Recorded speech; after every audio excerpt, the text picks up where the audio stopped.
Կապույտ գետաձիուկի և վարդագույն մկնիկի արկածները։ Հեղինակ Սավաննա Սարգսյան և Նունե Սարգսյան։ Շատ կարևոր մի քաղաքում կար մի գեղեցիկ տուն, որտեղ ապրում էին Մարթան և Մարտինը։ Նրանք ամուսնացած էին, բայց դժբախտաբար երեխաներ չունեին։ Մարտինը քաղաքի ամենամեծ զբոսայգու պարտիզպանն էր, աճեցնում էր գույնզգույն ծաղիկներ և հետևում էր, որ խոտը միշտ կանաչ լինի և ծառերը միշտ առողջ։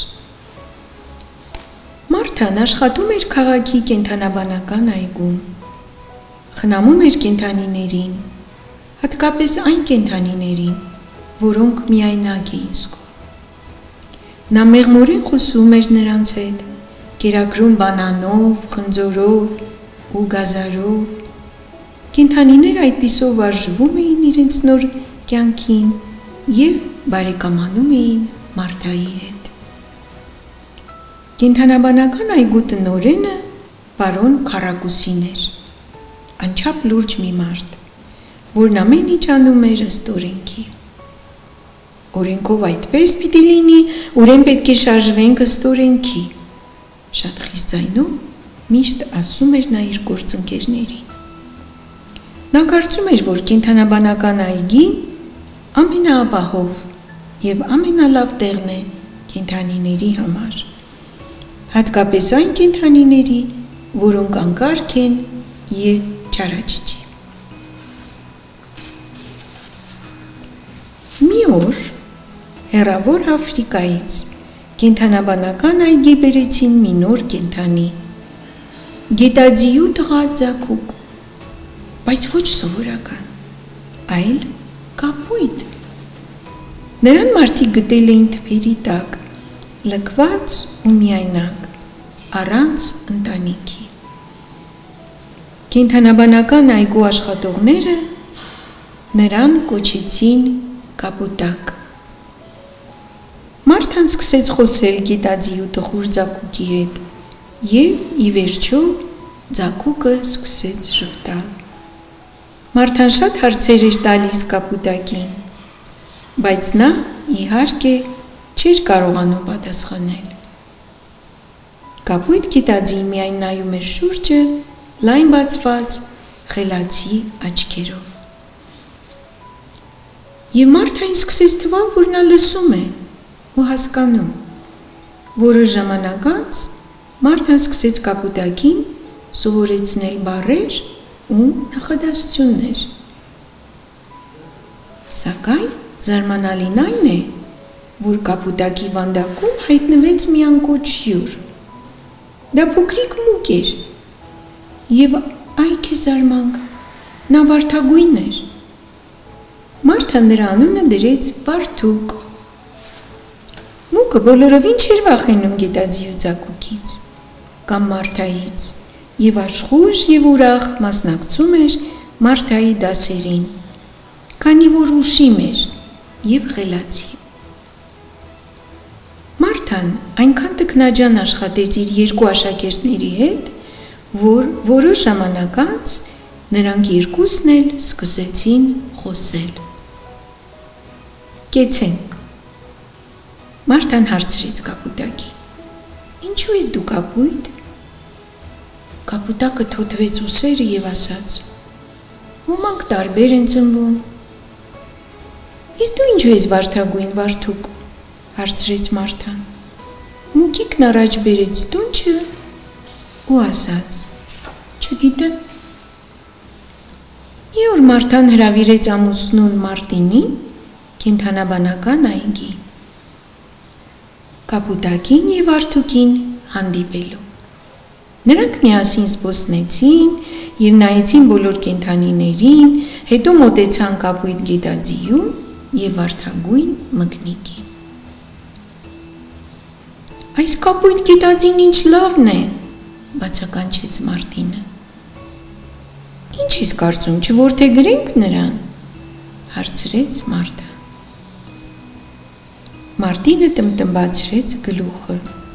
եւ շփտաց. Իսկ ինչ ես մտածում այս վարդագույն մկնիկի մասին? Կարող ենք նրան նույնպես որդեգրել, հարցրեց Մարթան։ Մարտինը նորից շփտաց։ Մարթան եւ Մարտինը որոշեցին նախ եւ առաջ գնալ պարոն Կարագուսու մոտ եւ իրավունք խնդրել Կապուտակին եւ Վարդուկին որդեգրելու համար։ Հազաց պարոն Կարագուսին։ Ըստ օրենքի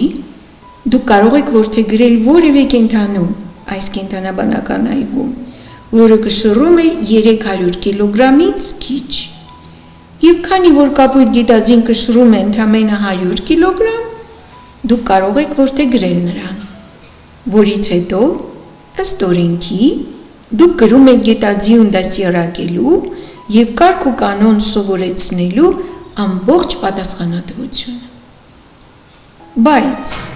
եթե հասարակության որևէ անդամ դժգոհի գետաձիուց կամ բողոք ներկայացնի,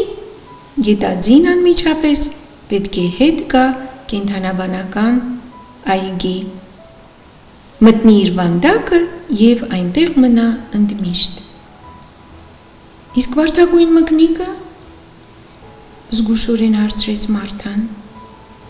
Ինչ վարդագույն մկնիկ, ես այդպիսի կենդանի չեմ տեսել կենդանիների իմ ցուցակում, այն էլ վարդագույն մկնիկ։ Ըստ օրենքի դուք կարող եք կենդանաբանական այգուց որդեգրել ցանկացած կենդանի, որը իմ ցուցակում գրանցված չէ։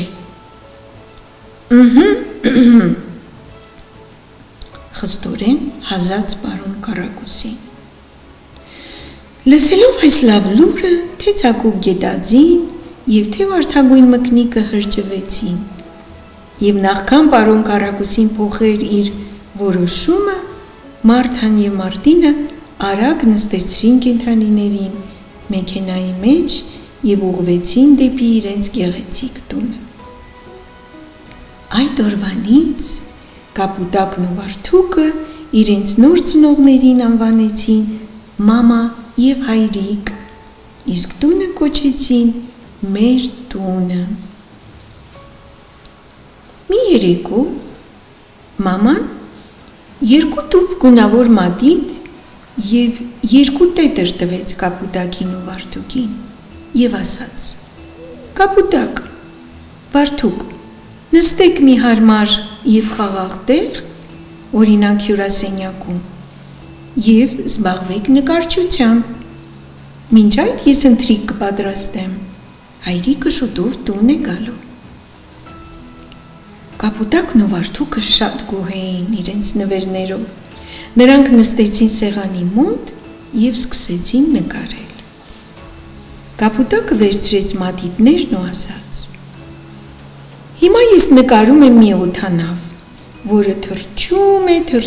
է, հետո թռչում է թղթից դուրս, մինչև հասնում է պատին եւ հետո թռչում է դեպի դիմացի պատը, որտեղ հեռավոր երկրներն են եւ դիմացի այս սպիտակ պատը Աֆրիկան է, ծածկված ջունգլիներով եւ տափաստաններով։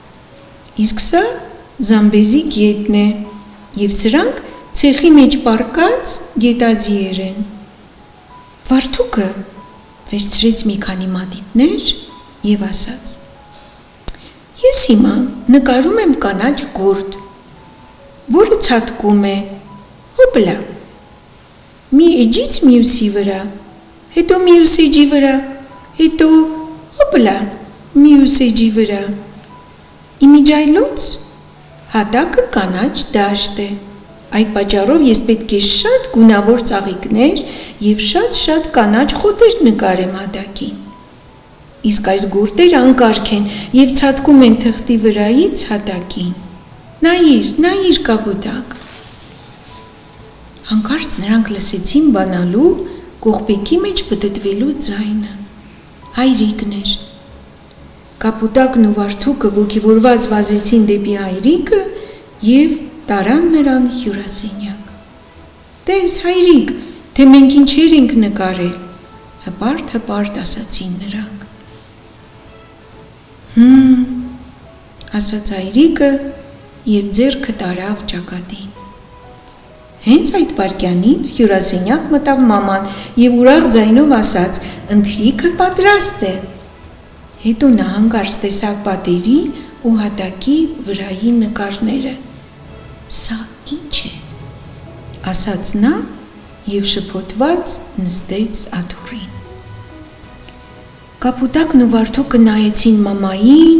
հետո հայրիկին եւ հասկացան, որ ինչ որ սխալ է տեղի ունեցել։ «Մամա,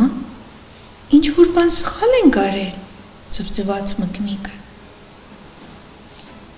«Այս սպիտակ պատերը նկարելու համար չէին», շշնջաց գետաձիուկը։ «Ոչ, իհարկե ոչ», ասաց հայրիկը, «բայց կարելի է սխալն ուղղել»։ Հանկարծ հեռախոսը զրնգաց։ Մաման վերցրեց լսափողը։ «Այո»։ «Պարոն Քարագուսի»։ «Այո, լսում եմ»։ «Իհարկե Կապույտ գետաձին մեզ մոտ է»։ «Վարդագույն մկնիկը նույնպես»։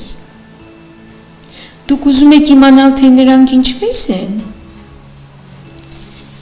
«Նրանք շատ լավ են»։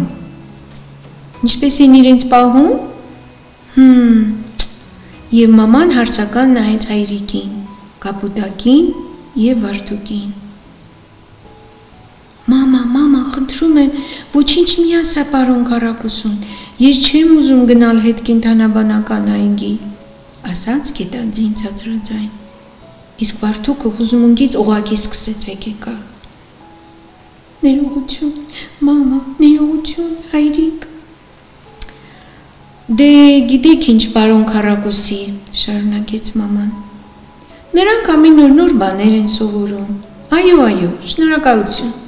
Մենք անպայման նրանց կհետևենք։ Կարիք չկա նրանց բերել կենդանաբանական այգի»։ Մաման տեղը դրեց լսափողը եւ շրջվեց, որ նորից նայի Կապուտակին ու վարդուկին, եւ հետո տխուր դեմքով դուրս եկավ սենյակից։ Հաջորդ առավոտյան հայրիկը գնեց մի քանի տուփ սպիտակ ներք, մի քանի շիշ հատակ լվանալու հեղուկ եւ 3 վրձին, 2 մեծ եւ մի հատ փոքրիկ։ «Կապուտակ եւ վարդուկ, գնանք հյուրասենյակ եւ ներկենք պատերն ու լվանանք հատակը։ Մաման շատ գոհ կմնա, երբ աշխատանքից տուն գա»։ Հայրիկը վերցրեց մեծ վրձինը, Կապուտակը վերցրեց մյուս մեծ վրձինը, իսկ վարդուկը փոքրիկ վրձինը։ Երեքով միասին ներկեցին հյուրասենյակի պատերը սպիտակ ներկով։ Երեքով միասին մաքրեցին հատակը հատուկ հեղուկով։ «Ապրես Կապուտակ, ապրես վարդուկ», ասաց հայրիկը։ «Սրանից հետո միշտ հիշեք, որ տանպատերի եւ հատակի վրա չի կարելի նկարել։ Տունը հարկավոր է մաքուր ու կոկիկ պահել»։ «Շատ լավ հայրիկ», ասաց Կապույտ գետաձիուկը։ «Շատ լավ հայրիկ», ասաց վարդագույն մկնիկը։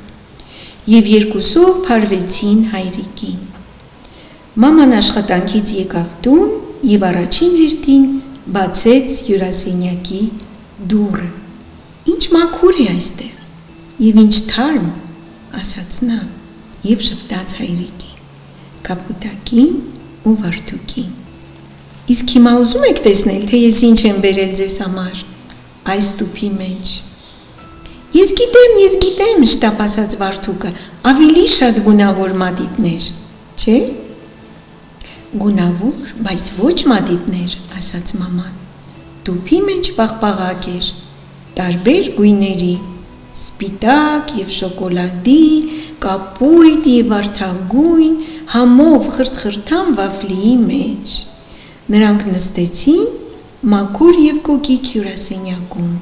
սեղանի շուրջը եւ ուրախ կերան գունավոր պաղպաղակները։